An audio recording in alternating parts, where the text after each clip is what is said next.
So let's talk about how ransomware works. Well, how you can acquire ransomware, these are a couple of the ways. The way in the video they showed was through phishing. Right? It was an email, it had an attachment, and you download this attachment.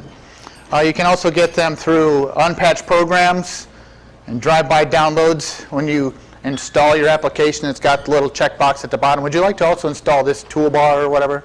It's an example of a drive-by download. Unpatched programs are really a big deal. You got to keep up on those patches. Compromised websites that don't even know they're distributing malware, being commandeered, and they're distributing malware. Who knows what malvertising is? Anybody heard that term? Malvertising. A legitimate website, Jake, thanks. A legitimate website rents out real estate on its website for advertisers. You know, an advertising company. One of those ads can be injected with malware. So you look at the page, you download the malware. Sometimes it doesn't even give you any indication that it's downloading the malware, and it's on your system. And free software downloads, you know, tune up my PC or make my Mac run faster. Of course, those are kind of obvious ones. But sometimes they're legitimate tools, ones you may have been using for years and years, but they're just little free tools, you know, open source, that you can download. A couple of instances within our company of a couple of very popular basic tools where the latest version was malware, at least. So, you know, you just have to watch out for that sort of thing as well. It's not always obvious. So, okay, we talked about how to distribute it. Let's break it down a little bit more. The first part is typically an exploit kit. When you retrieve it over email or over the web, an exploit kit will run and look for vulnerabilities on your system.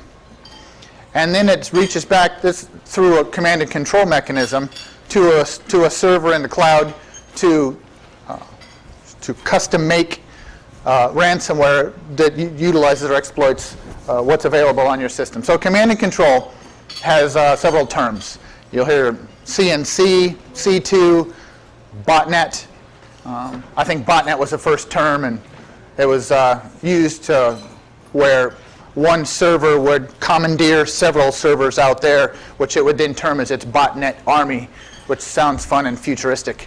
But usually it was just used for spam campaigns and things along those lines. But lately they've been calling it C2. So anyway, the exploit kit runs, checks back with the server. The server says, okay, here's the malware for them. The command and control mechanism pulls down the malware and installs it, runs it, installs it on your system, the malware. Then it reaches out again to the infrastructure and the cloud infrastructure, pulls down a private key. This private key is used to encrypt your entire file system. Then it also pulls down the page that says, hey, you've been, you know, all of your files are encrypted. Here are the instructions for decrypting it. So there are several steps there, and as we talk about later, several places where these threats can be mitigated. So again, to review, email-based infection, like we saw in the video, you pull down the exploit kit. That's the origin of it. It installs, after running the exploit kit, downloads the malware, ransomware rather, and then we'll pull down the key. The same thing with the web. You go out to a website, pull down the exploit kit, it runs, does the same thing.